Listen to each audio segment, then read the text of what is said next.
Pesan orang tua hanya satu, Pak. Cukup tidak cukup, harus cukup. Oh, kayak gue ya. Nah, itu saya jual sepatu. Sepatu waktu itu pasar Sampang kebakaran. Oh iya. Jadi iya. mungkin toko-toko hampir stoknya ini. Jilbab istri yang kelola, handphone saya yang pegang. Waduh. Sama jam tangan dan mainan waktu itu. Berarti jam tangan, handphone, mainan, sama jilbab. Waktu COVID itu saya diajak temen usaha emas, Pak. Oh. Emas yang kecil-kecil itu. Iya, mini. Jadi salah satu prinsip kita sebenarnya jangan pulang sebelum sukses gitu. Wah, gitu, Jangan pulang sebelum sukses. Jajal tetap tes nutup acara kia karo bahasa Madura. Kanca-kanca, share, like, subscribe ke gue. Ndak sedejene kanca dunia maya, cek kelopain like dan subscribe channel Aditi Walk yang ngobrolnya ngalur ngidul. Oke, matur.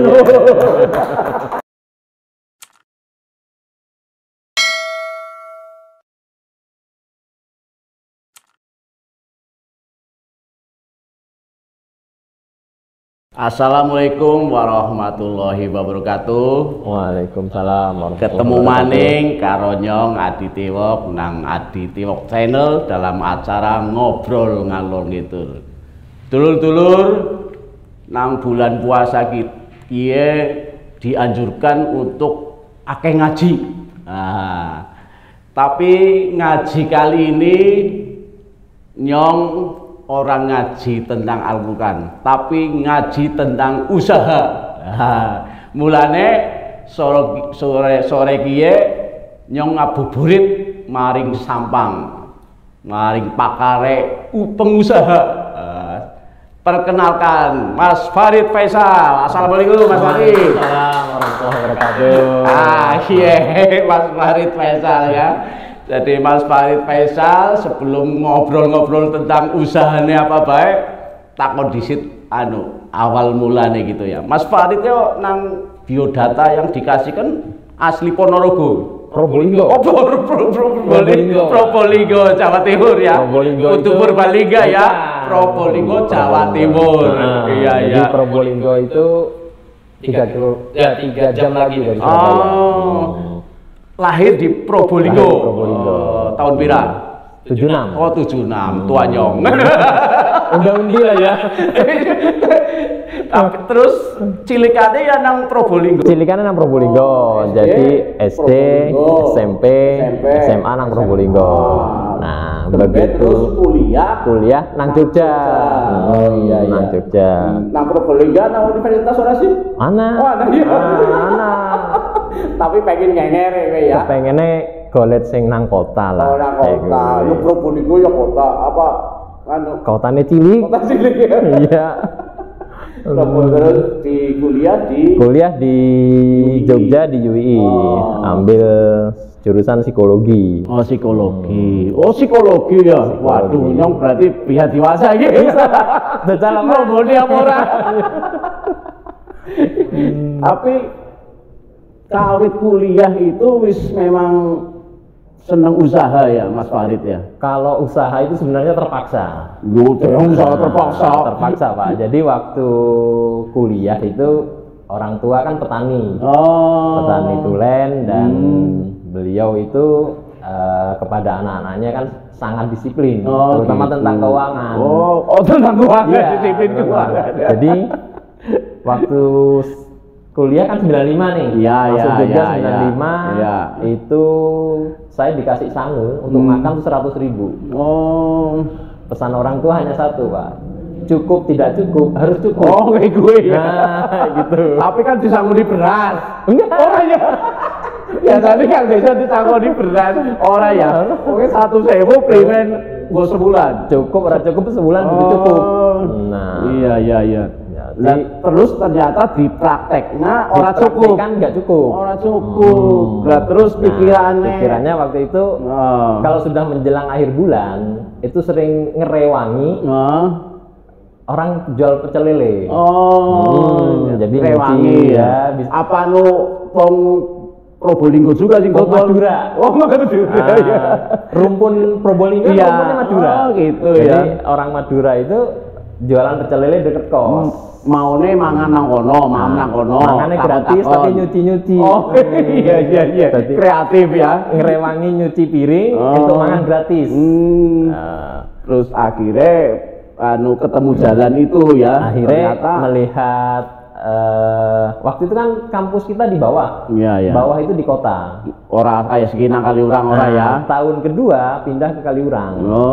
Pindah ke Kaliurang di KM 14. Nah, di situ orang tua kan ngasih seperangkat komputer nih untuk menunjang belajar. Iya. Komputer siji nggo barengan karo kakangnya. Nah, nek kayane nek nggo pekerjaan dewek orang kerabat manfaatnya kurang. Oh iya. Nah, begitu di atas itu semester 3-4 sudah mulai banyak praktikum. Psikologi sih prakteknya apa ya? Oke Pak. Tes kepribadian, tes wawancara karo wong gemblung. ODGJ siki ora uli ngomong kok gemblung. ODGJ, gue ya wawancara karo ODGJ. Setelah wawancara kan harus dibikin laporan.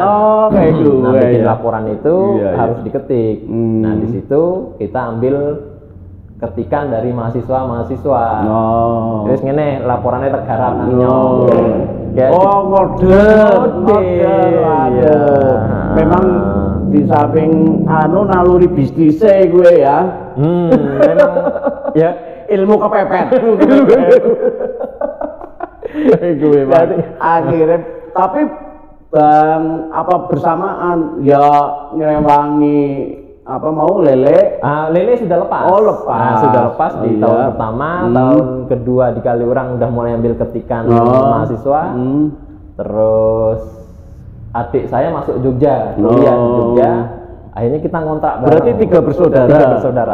Gitu. Kakak di Jogja, saya nyusul ke Jogja, adik juga nyusul ke Jogja. Satu universitas apa beda-beda? Beda-beda. Beda-beda. Kalau kakak itu di IAIN. Iya. Saya di UII, adik saya di UMY. Kita lulus tahun pira nang UII? Tahun 2000. Tahun 2000 ya. Ini ada cerita. Berarti 5 tahun ya? 5 tahun. Mantan nakal. Iya. Iya, sibuk ngarapo demo. Iya. Nanti skripsinya dari kena digarap. Iya. Nah, satu momen kita bertiga ngontrak satu rumah. Saya ke Kaliurang 14 km. Di situ juga orang tua tetap disiplin. Karena dari 95 sampai saya lulus tuh 100.000 tuh nggak tambah. Konsisten. Gitu. Nah, tapi anggar adine kayaknya tambahin ya. Tambahin. Iya. Nah, kalau kakak saya sering nulis di media. Iya. Jadi dapat tambahan biaya dari. Iya, kemudian kan kalau saya kan nggak pinter nih. Kayaknya dagang lebih menarik. Iya. Terinspirasi teman yang buka pecel lele. Akhirnya saya buka. Waktu itu buka pecel lele di sekitar Terminal Lembur Harjo. Buka dewek pecel lele. Iya. Jadi jam 3 pagi kita bangun, belanja ke pasar, terus prepare, siap-siap, tinggal kuliah. Tapi aslinya bisa masak apa terus anak direwangi wong siji, Pak. Direwangi. Anak tukang masaknya, anak tukang sambele. Pacar. Durung. Ora pacaran ya, Pak. Lancar maksudnya. Lancar itu ya. Nah, sore baru jualan dorong gerobak. Karena kita nggak sewa tempat di emperan toko. Iya. Di situ berjalan cukup lama. Cukup lama sampai lulus. Namanya Kedai Presto waktu itu. Padahal lele ya. Lele sampai yang pecel lele yang dulu sering rewangi. Iya. Lewat. Terus mandek, cerita sing seru lah, Pak. Iya. Cerita seneng apa ora seneng? Cerita seneng. Cerita akhirnya kan bisa buka muridnya berhasil ya. Gitu. Adine kamase ngewangi apa ora? Ngewangi. Ya. Malah wis carane nang feelingnya dadi terusna gitu. Dan alhamdulillah jadi sampai kurun waktu sekian lama tempat yang kita sewa, nggak sewa sebenarnya, numpang, itu dipakai. Dipakai, akhirnya kita pindah tempat. Sampai saya lulus kuliah, akhirnya warungnya tutup, nggak ada yang ngurusi. Iya. Karena saya lulus kuliah terus nikah, Pak. Nikah. Itu Liwang Sampang. Liwang Sampang Cilacap, Putu Sampang Madura ya. Itu. Dari rumpun Madura ketemu rumpun Ngapak. Mulanya terus nang Cilacap. Kowe tahun pira, Mas? Tahun 2000. Tahun 2000. Tahun 2000 ya. Jadi calon istri ini lulus duluan. Saya susul ke sini. Ayolah bojo baik. Satu jurusan ya. Berarti nggak ada pacaran sebenarnya, Pak. Iya. Wis pokoknya yakin lah ya. Yakin lah, bismillah gitu kan. Tapi tahun 2000 ke Cilacap. Tapi urung duwe kerjaan. Belum punya kerjaan. Berarti ilmu nekat ya. Mau ilmu kepepet sih ilmu nekat ya. Urung duwe gawean wis pati klamar itu ya. Akhirnya setelah berkeluarga, kebetulan orang mertua punya toko. Saya dan istri bantu-bantu di toko. Toko apa? Toko kelontong. Namanya pakaian. Iya, lengkap. Ada pakaian, ada sembako. Nang pasar Sampang apa? Di Jalan Raya Sampang. Dekat ya, jalur namanya toko utama. Di situ saya belajar ilmu dagang sama bapak mertua. Iya. Padahal ya awit kuliah wis digembleng. Iya, jadi kayak nemu maning. Ilmu anyar maning daripada daftar kerja ora diterima. Iya. Ya wis gawe kerja baik. Tapi sempat ngelamar-lamar ora? Belum pernah, Pak. Jadi ijazah legalisir masih utuh. Gitu. Nggak percaya diri, Pak, untuk ngelamar kerja. Ilmu psikologi kok ora percaya diri. Kayaknya kerja kan kok diperintahin tok. Ingin senang kebebasan gitu ya. Bebas. Sampai punya toko sendiri ora? Waktu itu bapak mertua punya satu tempat di sebelah toko itu kosong, silahkan dipakai. Itu awal saya betul-betul belajar bagaimana memulai usaha jual beli gitu kan. Kalau dulu kan harus memproduksi masak dan lain-lain. Nah ini dunia yang menurut saya lebih menarik gitu.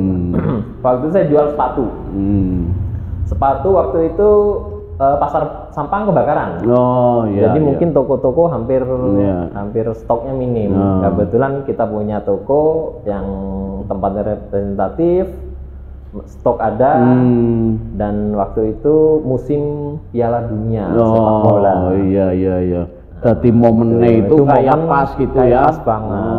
Gitu ya. Jadi setiap hari itu belanja ke Purwokerto, sore belanja. Khusus sepatu ya, sepatu bola. Sore belanja, siang dijual, begitu seterusnya bolak-balik. Sampai akhirnya bapak mertua tahu. Kamain bolak-balik ke Purwokerto belanja sepatu, Bah. Loh, kan emang laris? Ya, alhamdulillah laku. Ya udah nanti belanjanya sama Abah. Waktu itu belanja sama Abah ini yang akhirnya beberapa toko sepatu yang gede-gede itu diambil semua. Satu mobil tuh penuh dulu, Pak. Malah ditambahin bapak mertua itu ya. Beliau sangat baik. Luar biasa. Jadi alhamdulillah mungkin ada berapa pasang sepatu itu 1 minggu habis. Ya pas demam itu ya. Piala Dunia. Piala Dunia tahun berapa berarti ya? 2002. 2002. 2002. Itu menjelang kelahiran anak saya itu. Iya. 2002 apa 2001 ya? 2002 ya. 2002. Suaranya siapa ya?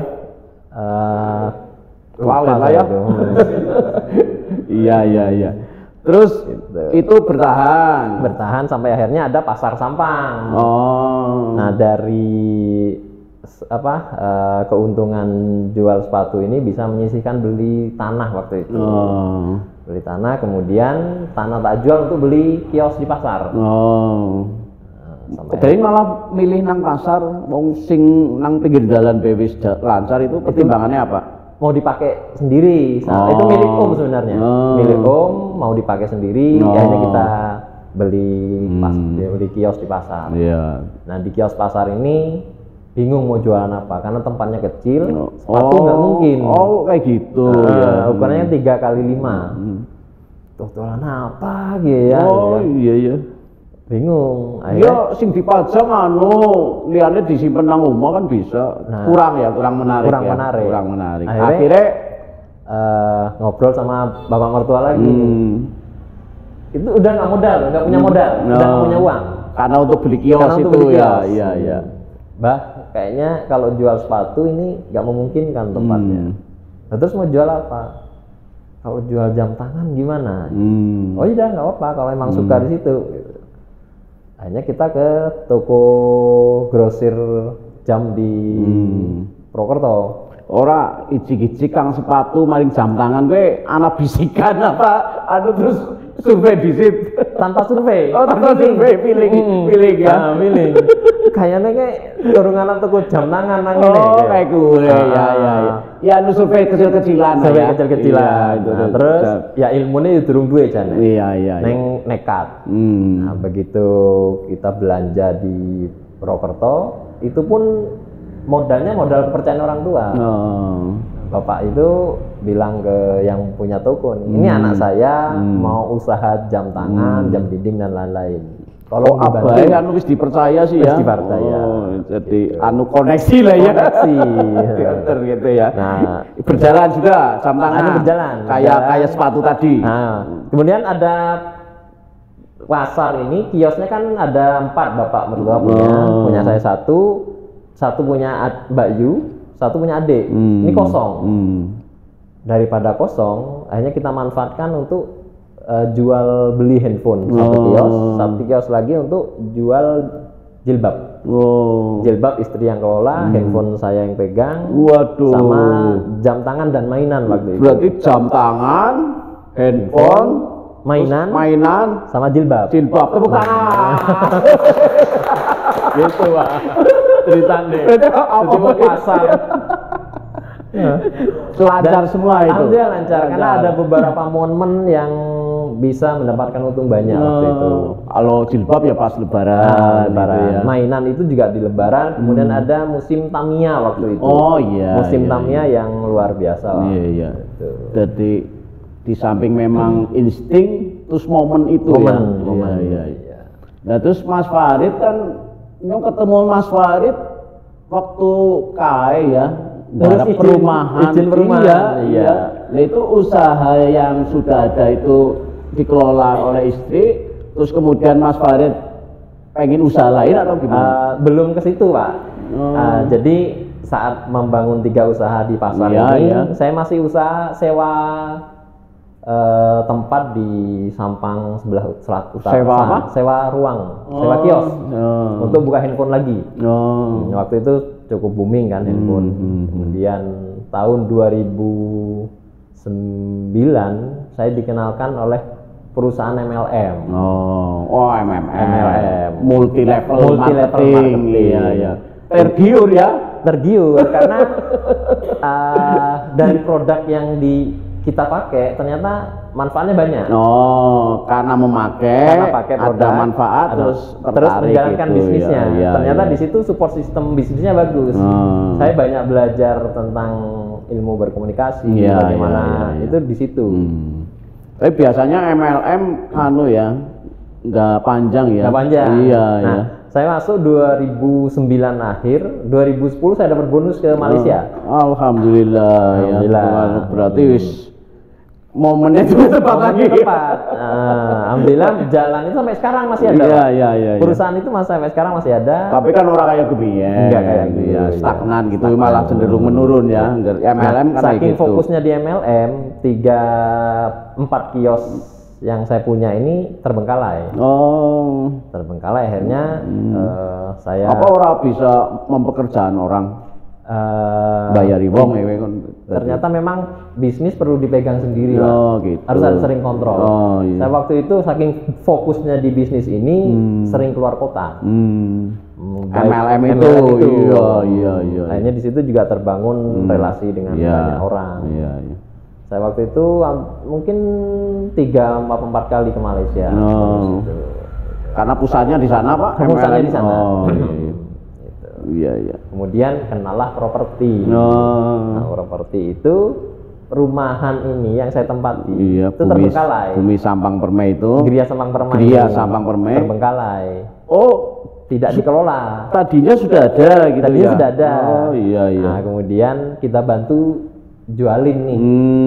Nah, jadi marketingnya lah. Oh, jadi marketing di sini gitu ya. Dulu, kemudian sebelah perumahan ini ada tanah kosong. Itu tiap saya lewat situ, Pak, saya nganter anak itu selalu tak liatin tuh lahan. Ini kalau dibuat perumahan bagus. Iya iya iya. Itu saya ulangi hampir tiap pagi. Ternyata didengar oleh Allah Subhanahu wa taala. Dan lokasi itu ternyata punya kakak sepupu. Kakak sepupu. Kemudian terus ditembung. Enggak, ceritanya kakak malah yang ngajak. Yuk bisnis properti ini ada lahan. Iya iya iya. Oh ya yuk gitu. Itulah saya kenal Pak Adi. Iya. Kan tidak dipersulit oleh Pak Adi kan ya. Alhamdulillah. Urusan izin di Cilacap itu paling gampang. Aku dipersulit sama orang Adi ya. Sekarang sudah laris manis ya. Alhamdulillah. Alhamdulillah sudah ya. Sold out. Iya sudah sold out. Nah dengan kesuksesan itu membangun ini untuk ekspansi kemana? Masih kepengen untuk properti masih kepengen. Cuma lihat situasi dan kondisi saat ini untuk jualan properti masih cukup berat. Kecuali rumah subsidi karena perolehan tanah di sini sudah nggak memungkinkan. Harga tanah di Sampang dan sekitarnya cukup tinggi. Iya. Hanya waktu COVID itu saya diajak temen usaha emas, Pak. Emas yang kecil-kecil itu. Iya, minigram itu ya. Itu minigram itu merek ya? Merek. Orang emas itu paling kecil pirang apa? 0,001 per 1000. Per 1000, Pak. Benar ya? Iya. 0,001 ya, seper 1000 gram itu. Iya. Dan yang paling laris itu. Itu pusatnya mana? Di sini. Enggak. Apa bener pusatnya Sampang? Enggak lah. Di Sampang. Oh gitu. Boleh nanti kalau mau lihat produksinya. Gitu, ya. Berarti minigram itu memang asli Mas Farid itu ya? Iya, saya bangun ini dengan gitu, teman-teman. Ya. Waktu itu kan sudah ada brand lain dari Jakarta itu. Nah, satu teman ini dia ahli di emas memang. Cuma ngurus izinnya ke priwe kira ngerti. Nah, soalnya saya ngerti minigram gue anggar sih kan nggak souvenir ya. Souvenir. Iya, untuk souvenir kalau hajatan ki Mas malah kayak apa dentak sepeleknya lo. Nah, itu transaksinya itu ya 0, tadi seper 1000 itu berarti pira regane? Ya tergantung pasaran ya. Enggak, kita bikin beberapa ini kan, kita bikin agen, Pak. Dari pabrik sekian masuk ke dealer sekian ke agen sekian. Gitu. Jaringan distribusinya seperti itu. Berarti nang toko emas itu ada enggak miligram itu? Enggak ya? Di beberapa toko emas Purwokerto ada. Iya. Jadi ini lagi dimasalkan caranya ya, mulai di akhirnya banyak tumbuh beberapa brand emas mini ini. Gitu. Di Sampang sendiri ada 3 pabrik, Pak. Miligram itu tadi ya paling kecil seper 1000. Nah paling besar kita di 2 gram. 2 gram. Tapi permintaan di 2 gram sangat kecil. Jadi kita bikin maksimal di 1 gram. Malah karena sudah caranya miligramnya itu ya memang nyetak yang kecil-kecil itu ya. Gitu. Kita beli kan sudah kayak ini pakai kartu. Itu jadi sertifikatnya ya. Iya, sertifikatnya di situ. Iya. Jadi pemirsa kalau pengen usaha ya boleh kan ya mereka usaha ya? Boleh. Kita terbuka. Iya, nanti bisa ke kantornya Mas Farid di Sampang ya. Bumi Sampang, tapi kantornya sendiri. Kantornya sendiri. Iya. Kalau ini kantor jasa. Tapi peminatnya positif ya, cukup tinggi. Iya. Bahkan kita mengerjakan beberapa brand, Pak. Kita setelah sekian waktu kita lebih berdiri untuk maklun emas. Apa tadi? perusahaan Maklun. Oh, Maklun. Istilah apa itu Maklun? Kalau yang rame kemarin di luaran kan Maklun Skincare. Kalau kita Maklun Emas. Gitu. Boleh dengan brand apapun, merek apapun, produksinya di Minigram. Oh, gitu. Atau tangan untuk Minigram. Ada Adi Gold juga bisa, Pak. Gitu. Aditiwo Gold juga bisa. Jadi nanti penonton Aditiwo bisa dapat souvenir dari Minigram. Oh iya. Promosi. Nanti kita bikinkan, Pak. Kalau udah dapat gaji. Nanti kita bikinkan, Pak. Iya, Bisa, Pak. iya, Asal iya, kita iya. dikasih ininya kita bikinkan. Iya, terus Minigram jalan ini nyong kan nang kantor ini ada logo Let's Grow. Ini terpisah. Terpisah. Oh, gitu. Karena di Minigram sendiri kan ada beberapa brand masuk, Iya. minta dibikinin PT, Pak. Akhirnya bikin PT sekalian, urusin izinnya sekalian. Nah, kenapa daripada kita kasih ke orang lain, kita bikin aja jasa perizinan. PT-nya apa? PT-nya legal entitas terpercaya. Oh, ini ya? Iya, kita pakai brandnya LED-nya itu legal, entitas terpercaya. Grow itu tumbuh. Oh iya, bagus ya filosofinya ya. Yang diurus apa saja? Pendirian PT, CV, yayasan, kemudian perizinan usaha, mulai dari NIB dan lain-lain itu, dan juga banyak juga orang datang minta dibantu urus perpajakannya, Pak, dan keuangannya. Oh, berarti ya macam-macam karyawannya Mas Farid ya? Iya, kita ada tim banyak. Di sini Mas Farid direktur, komisaris. Saya komisaris. PT-nya legal entitas terpercaya gitu ya. Komisaris. Oh, itu Mas itu apa itu? Belum manajernya. Oh, manajer. Maaf Pak manajer. Jadi manajernya, deal makernya beliau tuh. Karena itu mengisi ngurusi legalitas itu berarti kan ada hukumnya, ada tadi akuntannya ya. Ada. Kita kerjasama dengan beberapa notaris, Pak. Dan gitu. Kita juga mengerjakan seluruh Indonesia sebenarnya. Alhamdulillah ya, berarti memang sekarang tidak terbatas oleh lingkup kabupaten ya. Kita terjauh ngurusi mana? Yang sudah masuk Jawa Timur. Oh, Jawa Timur. Ada pengurusan izin hotel, Pak. Di Bromo. Bukan, justru ini hotel di Probolinggo, tapi kenalnya lewat online. Gitu. Minta dibantu urus izin hotelnya. Engko kalau jebule anu sing bakul bebek lele odo ya. Lah kowe kan gemen kerja nang nyong. Jalur timur ae bukan ya.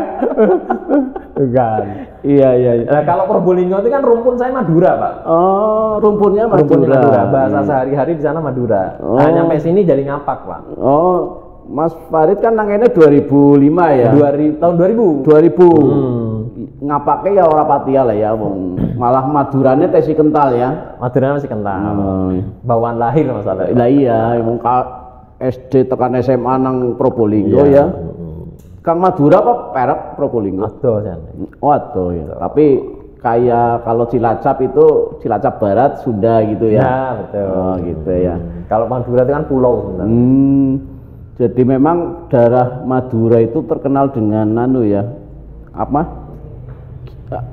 carane pantang menyerahnya itu ya, ada darahnya. Memang orang tua punya darah. Mbah Madura. Oh gitu ya. Memang saya salut lah ya dengan orang yang Madura itu.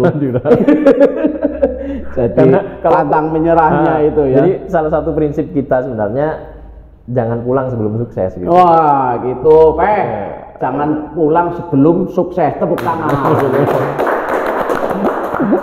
Oke, Mas Farid, obrolan singkat ini banyak ilmu yang kita serap ya. Dari mulai Mas Farid kuliah, bis ngrewangi dodol lele walaupun jane nulut ya.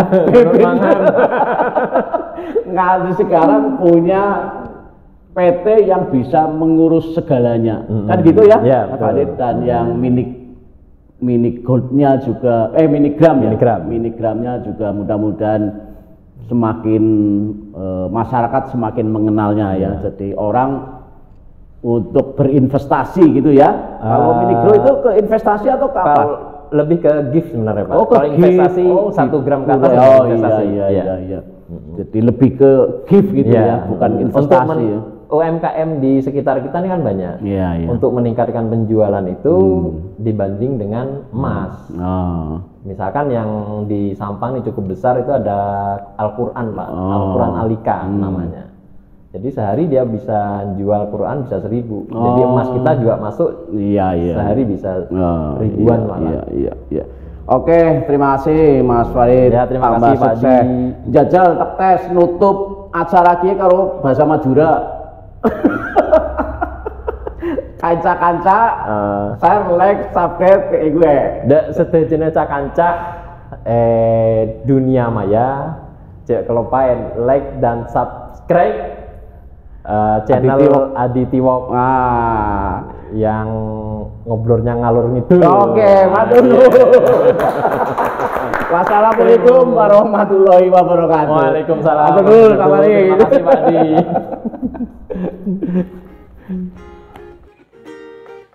Saatnya ngobrol ngapak ngalor ngidul, menggawe bombong kancalan sedulur bersama Adi Tiwok Channel ya asik.